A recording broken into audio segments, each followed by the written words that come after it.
Go ahead. Yeah, Yeah, exactly. Exactly. we're 10 seconds ahead. Go ahead with the introduction. Welcome to Whisky.com, where fine spirits meet. My name is Horst Luening, and this is my son Ben. And today, this is our very first live event here at Whisky.com. And I brought a whiskey with me, and probably you have seen this video of these Deanston 20 years. And this was one of the best whiskies, I think, in October. And a few friends visited, and it was accepted as one of the very best. I'm gonna do a bit of introduction. Live streaming, I've done this the whole last month, and got into live streaming. How do you do live streaming was kind of our idea.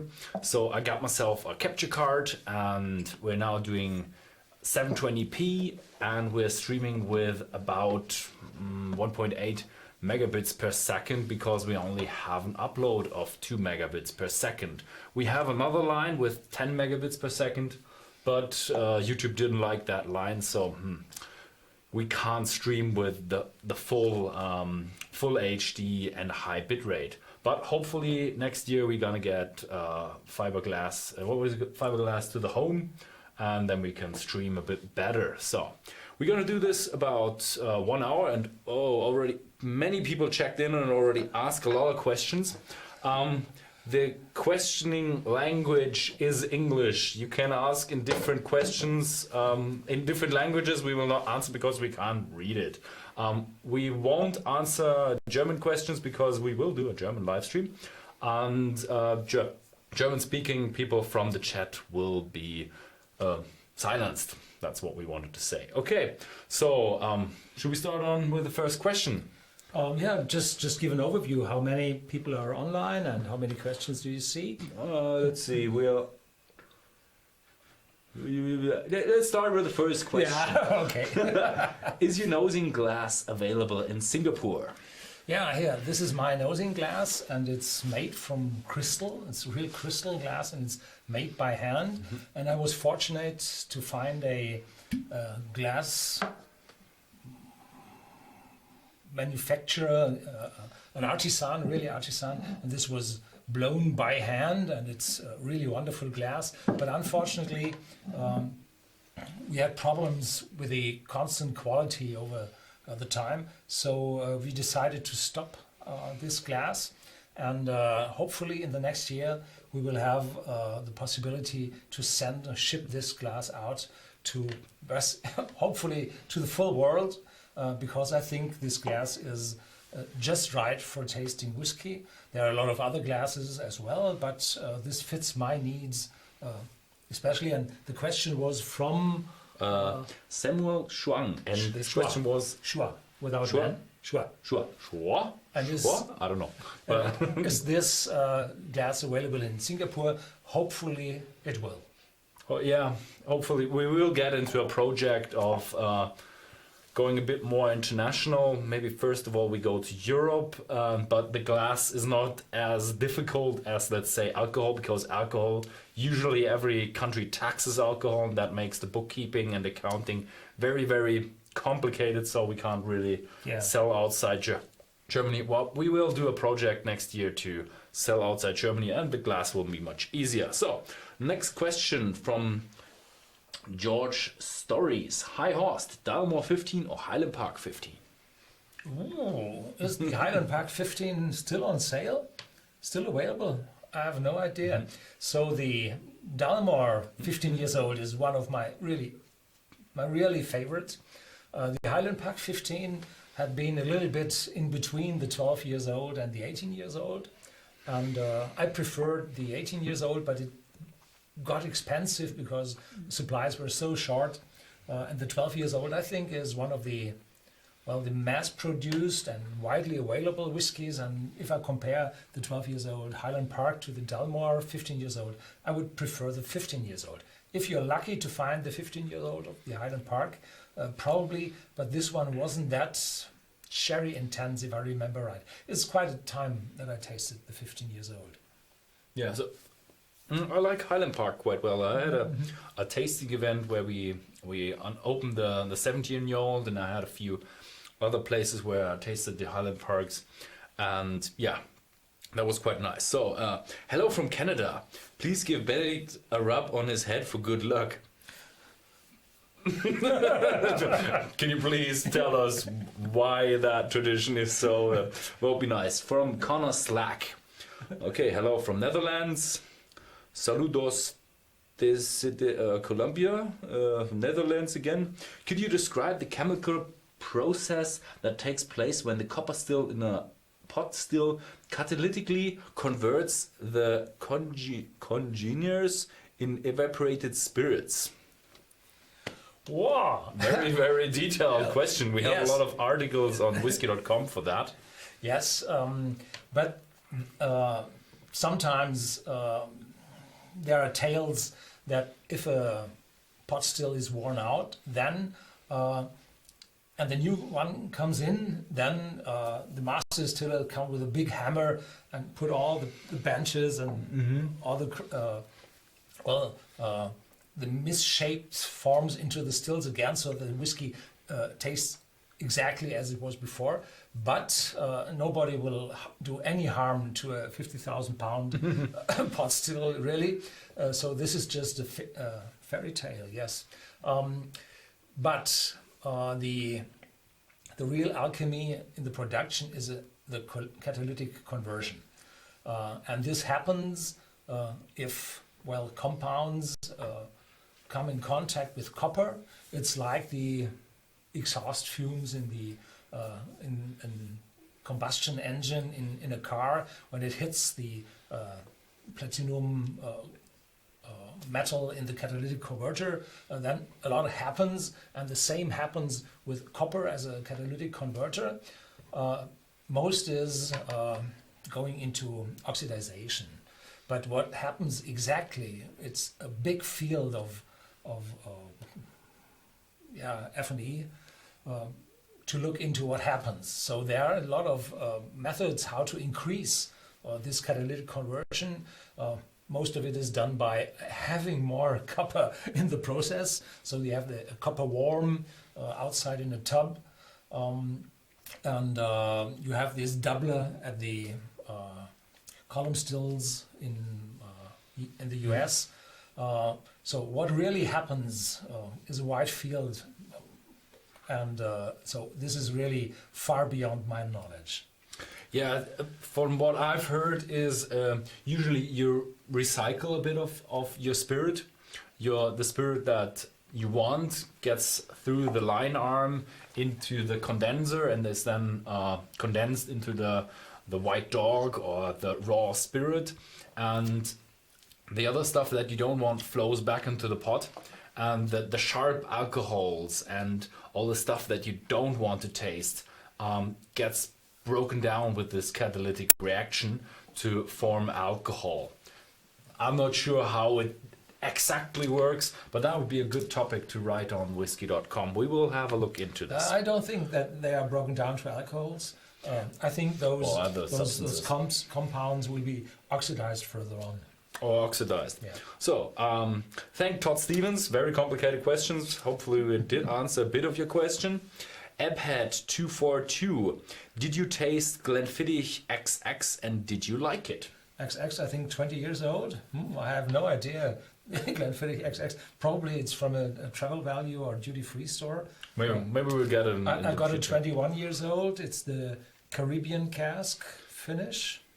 But the 20 years old, no. Mm-hmm. Okay. You always talk about good whiskies. I had the name already. Jet Team Production. You always talk about good whiskies. How about really bad ones? Bad experience? Tastes? Question mark. I had a few bad experiences, and I do have my living bottle here. And this was a gift from when I was younger. Wrong label. Yeah, I got the real bottle and I tried it. It's not that good. And yeah, so what were your bad experiences?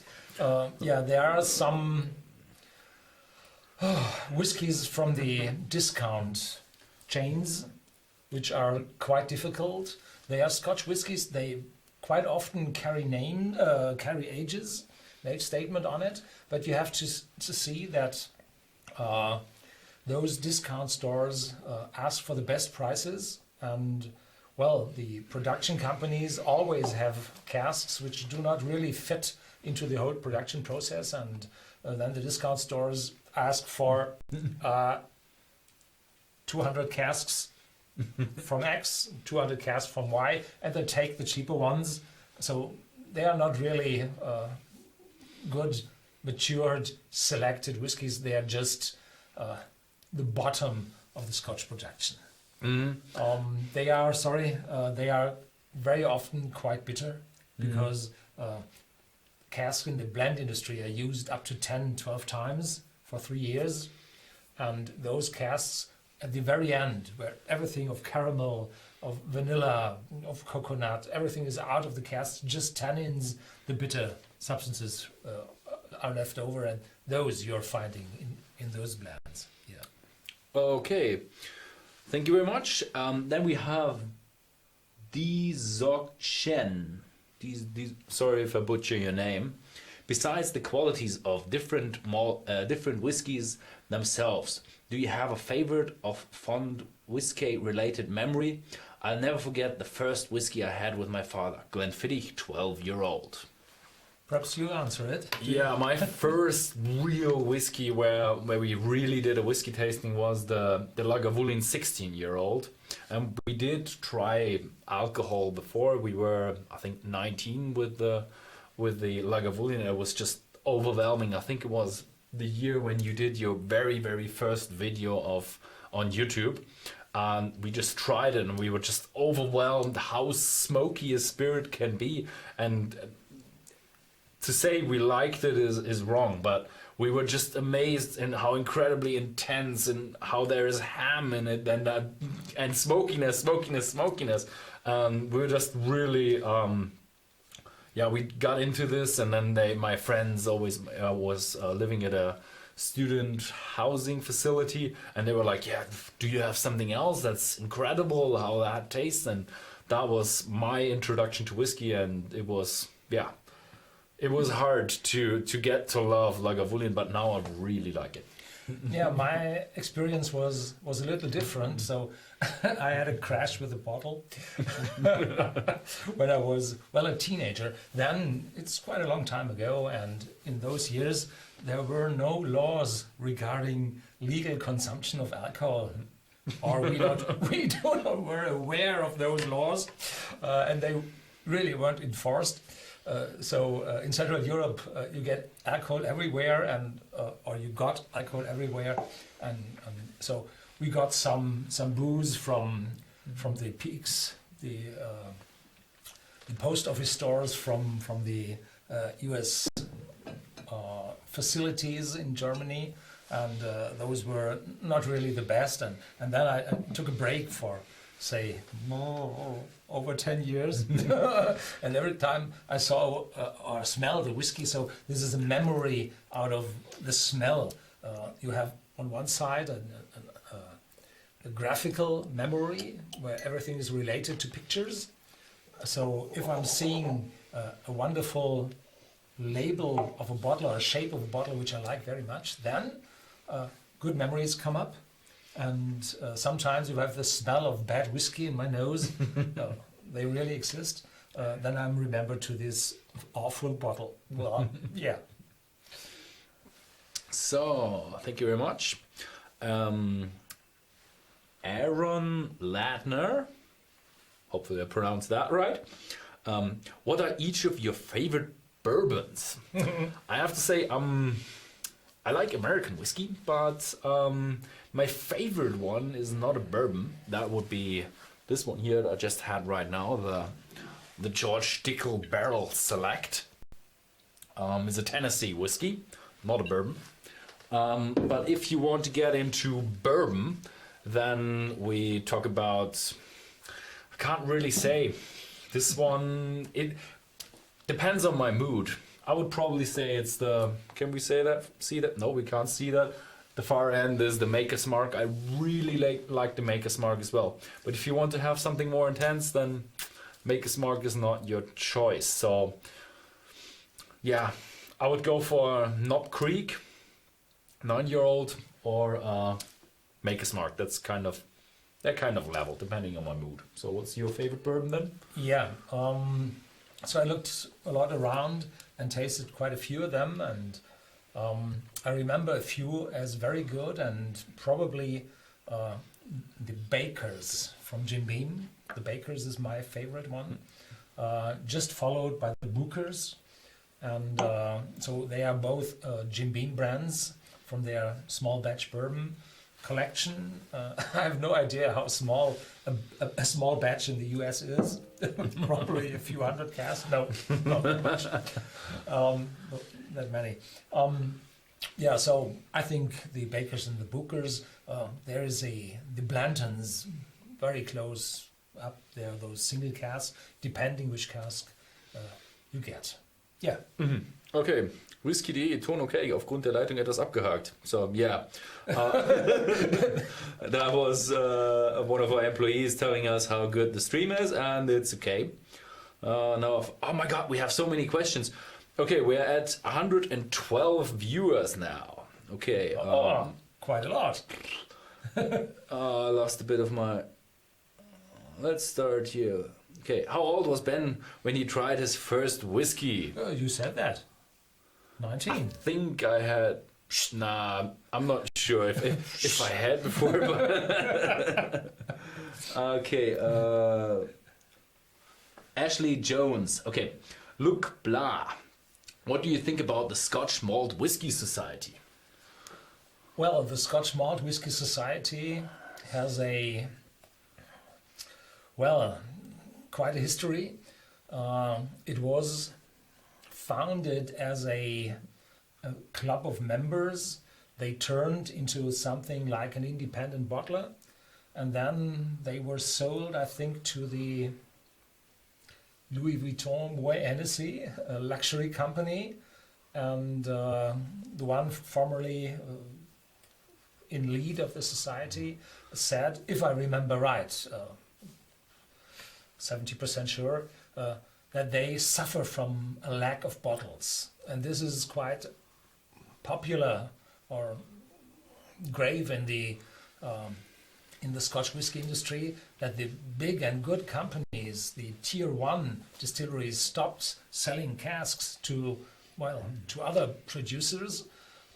And so the head of Scotch Malt Whisky Society said, well, it doesn't make much sense to do any longer because casks are missing. So they sold it, and the Louis Vuitton Moet Hennessy converted that into a special club member.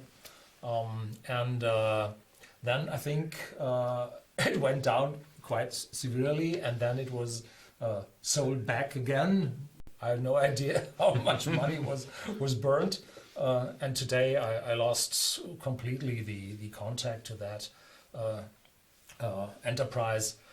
So I have no idea. I think it's just another independent bottler covering itself in a society. Okay, Mulz. How would you name your own whiskey brand? Very hard question. Is it just a creative one? I guess I would call it Luening. I have another idea. I found it really, really wonderful.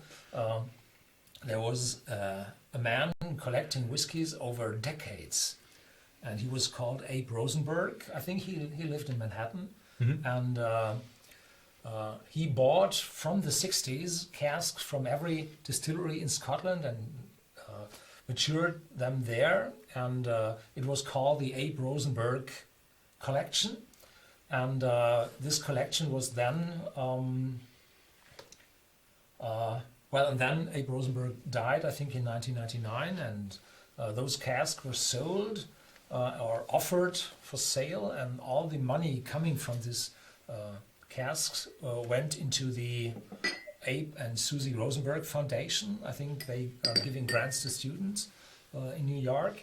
And those casks were then bottled by Duncan Taylor in Huntly, in the East Highlands, and they named that the Peerless Collection. The Peerless The Collection. Peerless Collection was a wonderful name, and it took a few years, and then this name disappeared from the bottles, and well, my preferred name were the Peerless Collection. Yeah. Cool. Okay. So, I don't know if you want to answer that one. Hello, Gabor Balbatsky. Hopefully I pronounced that right. Hello from Hungary. Which is your favorite single malt? So my favorite single malt is the first one I tasted, and that will be the Lagavulin 16. Problem with that one is it's not for every time. It's not an everyday dram. You have to be in the mood for something smoky, something with ham and something with sea flavor and very deep flavors, a bit of a sweetness in there. So you really have to be in the mood for that because it's intense. So are you revealing your favorite one? Or? Yeah. Okay, go ahead. Always the one I have in my glass. Okay. Do distillers themselves make expressions like indies where they'd specify whiskey in a bottle all came from one cask rather than just one malting? Any examples you can name? Did you get that question? Specify whiskey came from one cask rather than one malting. So single cask bottles, like indies. Independence. Independence or Indians? Do distillers themselves make expressions like indies? I think no, this is independent bottles from original distillers. So special ones. Yes, Highland Park does. They had single casks. I remember a few, 1981, I think, and they have batches, very small batches for their 25 years old, and there are always distilleries there. The smaller they are, the more they give those single casks. Like Edward Dower, very small distillery, giving single casks, like the independent bottlers. You got this, Mitch? No, I didn't. Still one. Hello from Argentina. Which one would you pick, Dalmor 12 or Glenfarclas 10? Wow. I had good experience with Glenfarclas 10. I think I had the Dalmor 12, but I can't remember quite. So, with Glenfarclas, there's a little bit of difficulty in it. The Glenfarclas brand is a privately owned brand distillery, and they do not color their whiskies, but they are having a range from ageless whiskey, which they typically sell under different names in superstores. Then they have the younger whiskies like the 10 years old and 12 years old. There is a little bit of youthness in those whiskies I do not like, and from the 12 years on, the 15 years on, then these whiskies are really, really wonderful. The Dalmor, in contrast, is colored, and this is, a wonderful piece of work, and better, I think, than the 10 years old from Glenfarclas. Because it's smoother, it's not that young, or did not show the youngness, the youthness. Difficult to say. I prefer, even when it's colored, the Dalmor 12 years old. Mm-hmm. Hello, Horst and Luening. My name's Benedict, by the way. My father gave me a Glenfiddich Pure Malt Special Old Reserva, 43%. 75 CL, bottled in 1980. It has small floaters that accumulate on the bottom. Does this mean that it has gone bad? No, not at all. There are some... As long as they don't look like this. There's a cork in it. There's a cork in it. Now, you do have small floaters at the bottom of all. Yeah, there are different floaters in a whiskey. On one hand, there are some black dust in it. This comes from the inside of the cask. So this is charcoal residues. Sometimes the filters are saturated and then the charcoal goes through during the bottling. But there are also some lighter ones, some beige, some white lenses shaped, and those are calcium something. There are very, if you have a very small and thin viol glass and you put whiskey in it, after 2 or 3 years you find the residue on the bottom. It will not show in those bottles this size because there's convection in it. But as soon as these small particles aggregate together, then they're becoming stable and more come together. And then you will see these floaters. If you do not like them, take a tea filter and filter it. As long as the level of the whiskey does not go too much down, like here, full neck, then the alcoholic content of the whiskey will still be okay, so that no bacteria or other thing would grow in the whiskey. So for further information how to store your bottle, you just go on Whisky.com, and we said whiskey shelf life, I think the topic is called. But I think his bottle is still closed. By the way, that was Fabrice Gilsen. Linus Pauling. Linus Pauling, he's dead. He was the man having 2 Nobel Prizes, one of the very few. Okay, dead man speaking here. Hi, what do you think about the takeover Benriach Glendronach by Brown-Forman? What do you think about the Glendronach 15? Will it be available again in the same quality? Yeah, so when I was rewarded as a keeper of the Quaich in April 2016 this year, I sat at the table of Benriach, and there was Billy Walker sitting at the head of the table. It was a round one. There's a round table, isn't it? Yeah. And 2 guys from South Africa was there also, a couple. And well, I thought, why are those couple? And they were the proprietors, the main shareholders of Benriach Glendronach in that time, and they closed the deal just in those weeks and sold it to Brown-Forman. And I think it does not have to be a bad thing. Brown-Forman is the company behind Jack Daniels and Woodford Reserve, and you can see that they, well, are able to have smaller brands in the market and still keep them small and interesting. And the Glendronach, Benriach and Glenglassaugh distilleries, which are together in a company, they have a big potential, but they need a lot of money to grow their warehouses.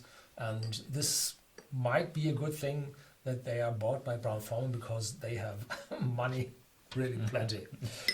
So it might not be a bad thing. And Billy Walker said he will be with the company for years to come. So what I've seen was that to come to the Glendronach 15 years old, that typically if a distillery is sold like Bruichladdich was, then they sell, or Glen Scotia, Inchmurrin, Loch Lomond, they sell a lot of their old whiskies, and well, they are improving the bride with lots of extra revenue, and when the whiskey is sold, the distillery is sold, then the people recognize, well, the warehouse is empty. Yeah, just to clear up the, what you call it, the final spreadsheet, the spreadsheets to make it look profitable, and then you can sell it for a high price. But P&L is the name. P&L. Okay, so Ashley Jones, I think we had him before. The 15 years old. What was it? 15 years old. Yes, will it I be think the same quality? It will come again. Yes, but the distillery was closed 15 years ago, I think. So it will take quite a time until it returns again. And yes, I think the quality will stay the same, because when they started again, Billy Walker was there and overwatched the production process. Yeah. Okay, we have Ashley Jones again. I think that was the question with Glenfiddich. XX is the experiment. Oh, sorry. Not heard Maybe about the that. German market will be reached later, so maybe we'll find it over the next month. Will you be tasting any Japanese whiskey soon? Yes, I will, because I will do a tour to Japan and try to do a similar tour like I did in America, where I first went to Tennessee, then I did all of Kentucky, and I went up to Cowell in Chicago, then what was that thing in Three Oaks? Journeyman Distillery, and then we went up to over to Canada, Windsor, and other places, and back in very, very far in Calgary. Unfortunately, I didn't get into the distillery in Calgary. So then I did Islay, did all the distilleries in Campbelltown and Islay, and next year I want to do Japan. I already got myself the car, I got myself the flight, and I got myself a travel angel who I can call if I don't understand the person in front of me. And I got already most of my appointments, but I'm still missing a few appointments, so maybe we're a bit incomplete with the Japanese. So, but I will try a lot of Japanese whiskey in the future. You already did a few, right? Yeah. In the moment, there's just one on my table left in Toguchi. Yeah. Toguchi, oh, I had one last week or something. I'm looking forward to, well, that was Ping Ping. Okay. Then we have a cryptic name, CLRCHSN1. I'm looking forward to Michael Conver review. Couvreur. Den Frenchman. Michael Conver review. Not a single malt, but with so much sherry, it should be one's horse on Horst's target list. Keyword Beuteschema. I think this one is a German viewer. The hunting targets. Michel Couvreur, I think he's a Belgian, and he is, well, far in his 80s, I think. And he produced whiskey in Highland Park and different distilleries for himself, for a batch of casks, and those casks were stored and matured in Scotland first and then brought over, I think, to Belgium. And those whiskies are extreme, yes, but it's, well, not that easy to find them, and well, we have to earn a living out of those whiskies, and if we're not able to sell those whiskies, then I have very few time to have experiments.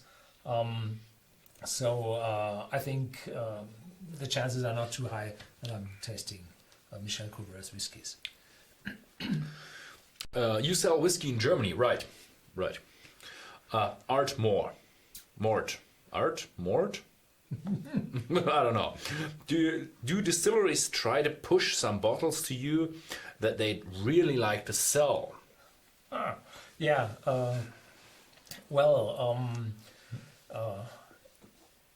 You have on one side the distilleries, and you have to think of distilleries as closed shops which have very, very few contact with the outside world. There are production facilities and, well, there is from time to time a distillery manager which is quite popular, but most of the distilleries are quite silent to the outside world, and the bigger ones, they have their own, well, distribution system all over the world, which is mostly in the hand of mega corporations, and the smaller ones, they have independent distributors, and it is more to the, well, say, distributors and independent wholesalers selling the whiskey, and not directly from the distillery to the dealer yourself. So it's most of the forecasting, planning of the individual distributor. If you have bottles, which they would like to sell, and everything is pricing. Yeah. Yeah, I visited a lot of distilleries. They really like to hand out bottles, but they're not trying to really influence and say, hey, are you trying to say this? But when they want us to review a bottle, some of us send the bottles. Usually we say that we got the bottles from the distilleries because that is common practice to let the people know what's going on. But we don't do a rating system, and that's kind of an enforcement onto us, a restriction that we don't go like, oh, okay, we're making a lot of money on this one, rated really good, so we sell more. So that's why we don't do the rating system. Yeah, there are several rating systems we have, but typically those rating systems come from a whiskey database where you can give your own points, stars. But these are not our not our ratings, but all of them. Of all of them. And and I have some rating system people found out if I'm tasting whiskey just once and then say, well, quite a good whiskey. Then if I'm tasting twice, then really a good whiskey. And if I'm emptying the glass, really good one. One guy found out that if I'm hitting the glass on the table, it's a bad one. Really? And very carefully placing the glass again. Very good. So, I've been a psychologist. Okay, quite a hard one here from Paul Mazzeri. Mazzeri? Yeah, okay. With the decline in popularity of Spanish sherry, do you think more distillers will experience with other types of wine casks? Other types of wine casks? More port wine, Chardonnay, Cabernet, Merlot, etc. Yes and no. Cask availability. First of all, the sherry got unpopular, but the distilleries found a way to have more sherry casks, and this is called seasoning. Seasoning means you do not use the sherry cask that long, but just for one season. This is one possibility to have a higher output of sherry casks, and the second one is called wet casks. That means you are refilling casks in Scotland with sherry for 8 weeks, just until the staves are sucked full of sherry, and then put whiskey in again. So the shortage of sherry casks does not really mean that there will be less sherry matured whiskey. The other side is there are a lot of wine casks showing up, and those French wine casks and Italian wine casks going over to Tokayer, I think that's Hungary, casks, and even Glenglassaugh, they had a Russian investor. No. And they got casks from the Krim. The Krim. From the Krim, yes. So there are a lot of different casks, but there is no need to take other casks. The Krim has good wine, right? Yeah, and sparkling wine as well. So they have the same reputation as the champagne has. And military bases. And military bases. Okay. Dave Metzner, hello from the UK. Hello from Germany. What's the best whiskey to use in a whiskey sour cocktail? I didn't make this whiskey sour cocktail yet. I'm not that great a fan of whiskey sour. I'm more of a fruity guy, I have to tell you, so can't really answer your questions. I want to really get into the whiskey sour because it's a big deal, but I have to do some research and have to do some trying out. Got quite a range of whiskeys to try it out with, so keep your eyes on the channel. Maybe I'll do the whiskey sour next spring. What are your thoughts on everyday cheap whiskies? So this is a good question. I waited for that, and if nobody had asked, I would put this point on my list. I have a paper down there below the camera. Yes, I do not drink whiskey every day. No.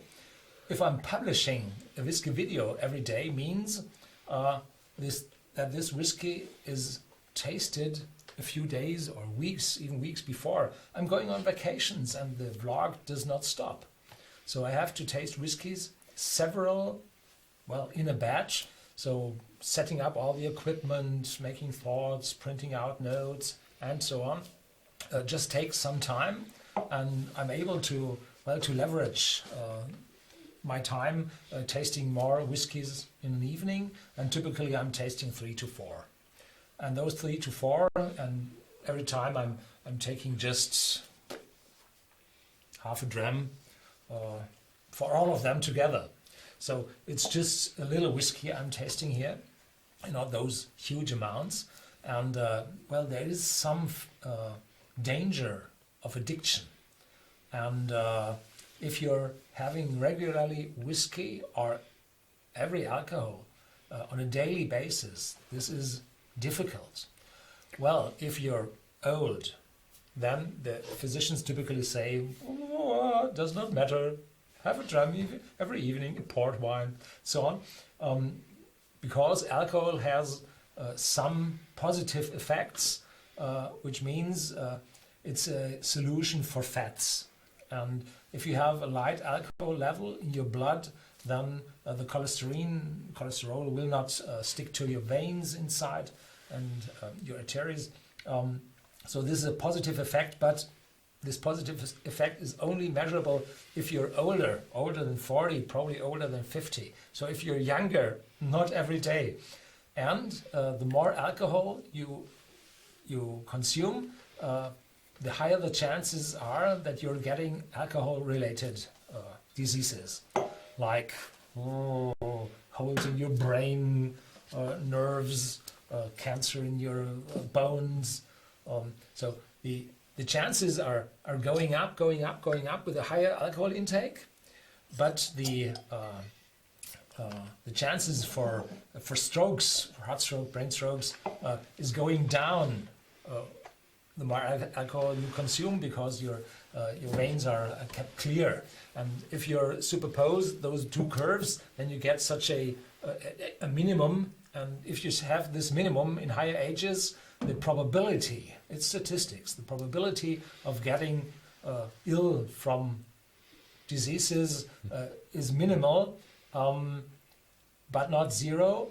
And this is, well, the reason why there is a, from the UN, World Health Organization,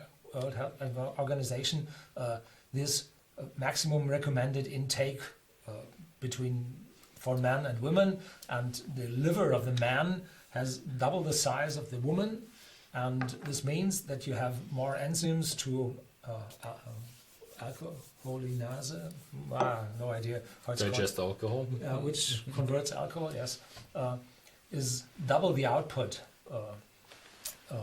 in a man than in a woman. So the man is able to digest more alcohol. And if you have a too high alcohol level in your blood, then it's poison. So not every day whiskey, and if whiskey, not too much. And well, keep for the better stuff. Life is too short for bad alcohol. Yeah, for bad Very whiskey. important. Very important. I don't drink whiskey every day either. I do my reviews, so I do taste whiskeys. Sometimes if Horst has a good one, I'll try that as well. Apart from that, I don't drink whiskey every day, but I do enjoy whiskey with my friends. So for me, whiskey is a thing you work in, and a thing that you do with your friends. Ebhead242, I think we already had him. Buffering stopped. Hopefully he gets back on. Nikolai Bushek, how did you get introduced to whiskey? I grew up with it. No, seriously. My mother founded the company when I just went to school, and she thought, oh, I got free time. Do I take a spare job, or do I open up a company that I just do on the side? And she decided to open up a whiskey retail business. And yeah, that's how I grew into it. I was really small and just carrying a lot of boxes and carrying a lot of bottles, and never realizing what... You got strong with that. Yeah, I got strong with that. Nice. Never realizing what great quality stuff I was carrying. So how did you get introduced to it? Well, always a friend, isn't it? So a friend is introduced. He was, they came with the American GIs, and they had all the good stuff. In Germany, German supermarkets, it was awful. There was no real good whiskey. Most of the supermarkets had any whiskey at all. So, yeah, it came over from the US, but it wasn't really always bourbon. So they were keen on teachers and Johnny Walker, of course. So this was the start, yeah.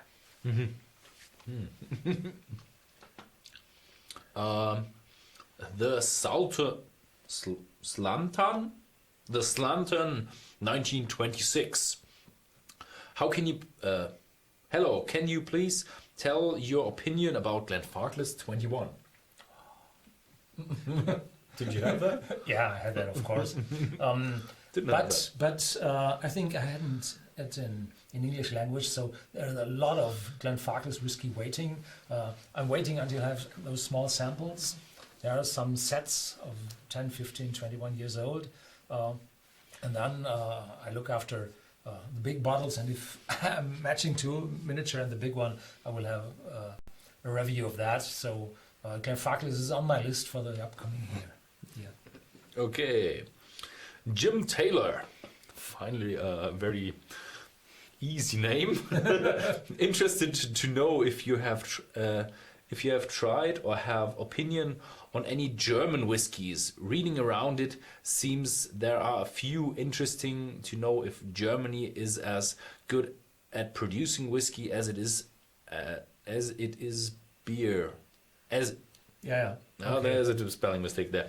So yeah, I think I had already a bit many German whiskies.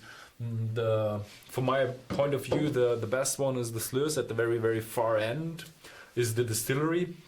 And we do have other distilleries, Finch, Bosch, but German whiskey distilling is still in its child phase, because we don't have the warehouse filled already. We still have young whiskies. If you want to get into whiskey, then you want to have mature whiskies, and just the Sluis just released their 12-year-old, and I think there are some older whiskies in northern Bavaria, and yeah, they're still growing with it. The main problem was the law in Germany, because you had to have a license for alcohol still, and with this license you were allowed to produce alcohol, but the alcohol you produced was in the possession of the state, so it wasn't yours, and you were allowed to buy that alcohol from the state, and the amount you weren't able to sell, you did not buy. And this went to the government, and was redistilled for chemical alcohol. So you had no financial interest in building up any stocks. And this scheme has changed now, and a lot of fruit distillers and corn distillers, schnapps, they thought about, there is more, we produce more spirits, what to do with them, so put them into casks, lay them to rest. But there are very few distilleries which have special whiskey stills. Most of them have those eau de vie stills, which produce a more fruity whiskey, which is not comparable to the typical Scotch or bourbon style. So the Germans, we have over 100 whiskey distilleries here in Germany, or distilleries producing whiskey, but only very few are popular. Mm-hmm. Okay. Mark Wilson, Ben's Bourbon Distillery Tour videos are great. Thanks. You're welcome. Okay. What kind of glass do you prefer to taste whiskey? The Whisky.de glass, huh? Yeah. So if you look for a good glass, you have to look that the glass has a tulip shape, that it closes to the top, so that the aromas are kept and enforced in the glass. If you have a tumbler, you are able to fill ice in it quite easily, but typically cold liquids do not taste at all.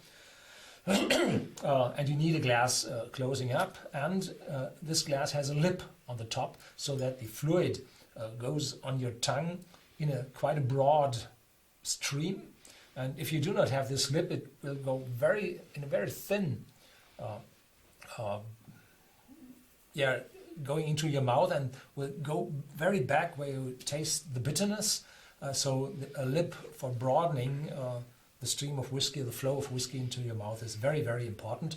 And then if you have a stem or not, it doesn't matter at all. So this is quite low, so that you do not kick it over in an evening. And this one is, well, quite comparably shaped, but it's missing the lip. The stem is thicker, but the diameter of the foot is not that big, so yeah, it's quite stable because of the heavy weights in the foot. But yeah, so whatever you take, as long as you have a Cooper, a tulip-shaped top of the glass, you're okay. Oh, that was from Maestro Bagado. Nice name. Uninfiniteness. Hello guys, a non-whiskey related questions. What other hobbies you have besides whiskey tasting? Taking videos. Taking videos. Nah, I just took up a hobby, and that's quite a story to tell. My friend went to the US, and he went there with a friend of his, and they got an opportunity because that other friend had an old car there that he owns and another person uses and can't use anymore. So he got the car, and it was a Ford Crown Victoria 1984, really old car and barely running. And then he got that car over to Germany, and we fiddled around a bit with it. And I'm a mechanical engineer with a specialization in cars, so we got the engine running a bit better. We adjusted the meter and did some stuff, and next spring we will hopefully be ready for the TÜV, that's the final inspection, to get a car on the road in Germany. And I was really, really jealous on him, so I got myself an old timer as well, and I got myself a 1967 Chrysler 300. And there's a video on the internet about it. It's on Ben's blog, Mein Neues Auto. I can give you the link sometime. So you're just the son of me. So I'm fond of cars as well, and I bought a Tesla in 2013. And today I have the second Tesla already, and this is a full electric car. You would know it better in the US over there. And I took some trips with that car and went up to the very north, to the North Cape in Norway. And then I drove down to Africa with that electric car, and I found everywhere a charging station, and the car has power like hell. Just to Africa, not inside Africa. That would be a challenge from much further. Not into Africa, but I was on African soil. I took the ferry and was over there. Oh, okay. Yeah. So you were on African soil. Yeah. Good. But I did not find a charging station there, even if they have electricity. So then I would have a sign on my charging map that I have plugged in Africa. Yeah, too bad. Yeah, Horst has a channel in Germany, another second channel, where he does videos about how to be an entrepreneur and what the life of an entrepreneur looks like, and he interprets life events in the view of an entrepreneur. But he also does the Tesla videos, and I help him with filming. We got a Roadster switch when your one's got as something as a loaner, that's what you call it. And we did a video about that, but we kind of hard to kind of fit them into the English language blog because we only have one channel, and we couldn't really fill enough content with just the Tesla videos. So I think we uploaded one or two. We think we did the Stürfse Joch, and it's hard for us to put that content on the whiskey blog because it's it's whiskey. It's a whiskey blog and not a car blog. So yeah. And but you can see we are real Germans. We are the car nation. We're the car nation, but we're driving American cars. Both American cars. I still think mine is better. Okay. Hello from Kent. That's from Cren12. Hello from Kent. Absolutely adore you both. You're fantastic. I'm stuck between opening my Glengoyne 25 or Talisker 25 2008. Opinions. I like the Glengoyne 25 very, very much. It's so sherry intense, and the Talisker 25 is a very good one, definitely, but it's more from the intense. The chili catch is still there. It's a completely different whiskey. I think it has a higher proof. So I would, in my personal actual mood, prefer the Glengoyne 25. But the Talisker as well, if you're in the right mood, this one is the... So I had, in the beginning I had the Diensten 20 years old. It was a very sherry intense. And now I have the... I put it back into place. The Dalwhinnie. The Dalwhinnie sherry finish. So the Glengoyne would fit better into this range. So both are very good ones. Yeah. Okay. What's the favorite whiskey by Mrs. Luening? I think the one with the biggest profit margin. No, she's not into whiskey that much. She's into selling whiskey, and she's not like just profit, but she likes to do a good business, bring many whiskeys to the people, treat everyone fairly, but she's not that much into enjoying whiskey. She has a dram once in a while, but doesn't appreciate it as much as us whiskey enthusiasts. Hi Horst, what's your favorite single malt or blended Scotch whiskey? I think we had that already. Well, I thought the one in my glass, but go a little bit deeper. This question is from Charles Darwin. Just Darwin, well, the fittest. The fittest. The fittest whiskey. No, there are a few whiskies which I like very much and where I have good memories with. But there are 4 whiskies I remember best, and these were the ones I took over from Scotland the first time. And there was an Isle of Jura, 10 years old. There was a Strathisla, 15 years old, which isn't available in the moment, from Garden and Fale. And there was a Highland Park, 12 years old, with them. So, yeah, very good ones. But today I like Glenlivet, 18 years old, Glendonach, Allardyce, 18 years old. There are so many good whiskies, and a good whiskey is when it has a balance between the distillery taste, the age, the cask, and probably some smokiness. But if one of those influences are too big or missing completely, then I do not think that whiskey is a good one.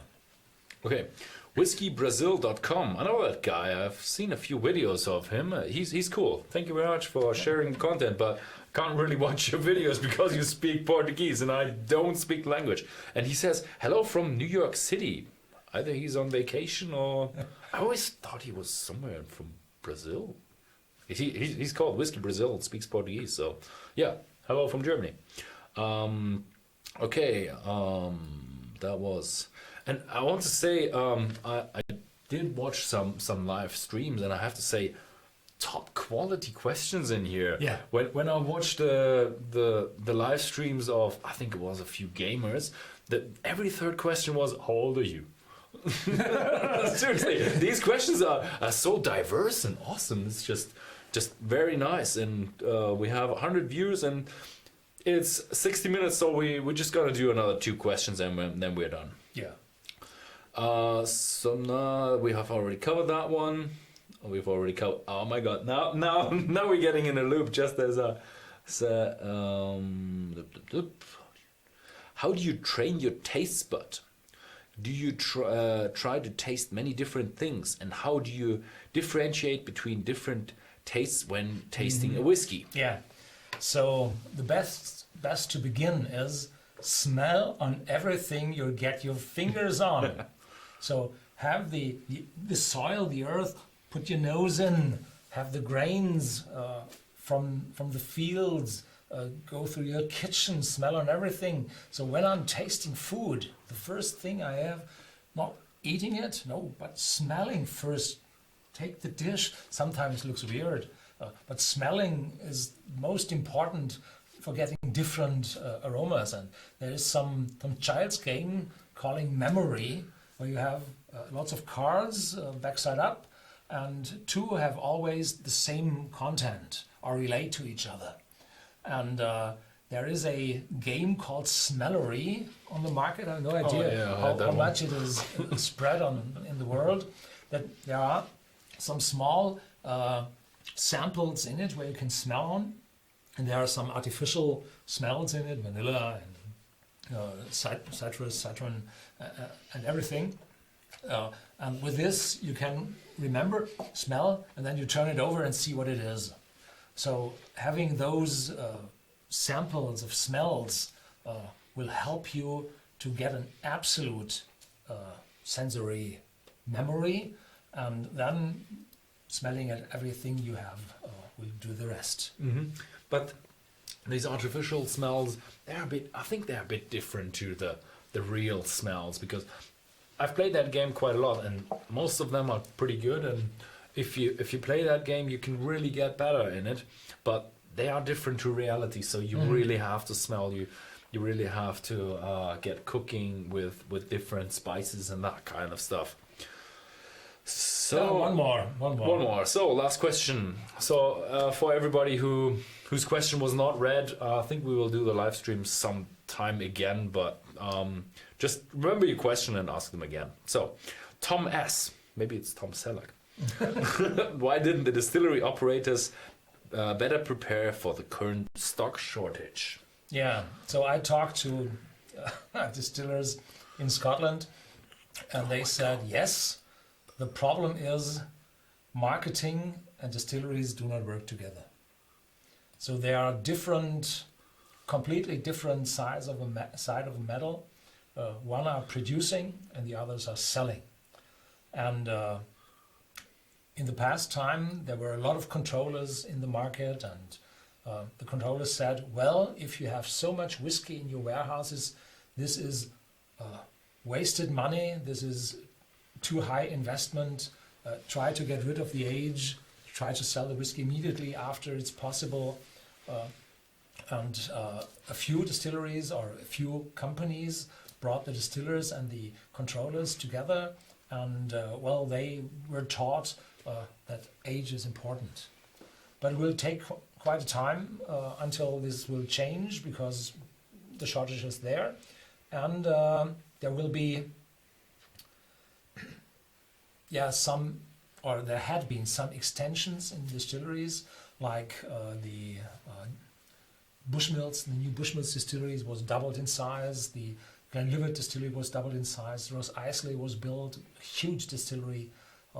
So there's a lot of distillery enhancements there in Scotland, and with the reduction of sales into China, there's some stock waiting, and in the moment after the Brexit, prices are going a little bit down. So hopefully they will get into bigger stocks in the near future. Yeah. So thank you very much for watching. The live stream is recorded. If you go on to our video section, you can have a look back at it. I don't know, we will discuss how good the live stream was and if we want to do the live stream again. So thank you very much for watching. If you found this video interesting, please feel free to share it with your friends. And if you want to ask further questions, then come onto the forum or the blog on Whisky.com and ask any questions, and Horst and I will answer the questions in time. Thanks for watching. Thank you. Stream aus.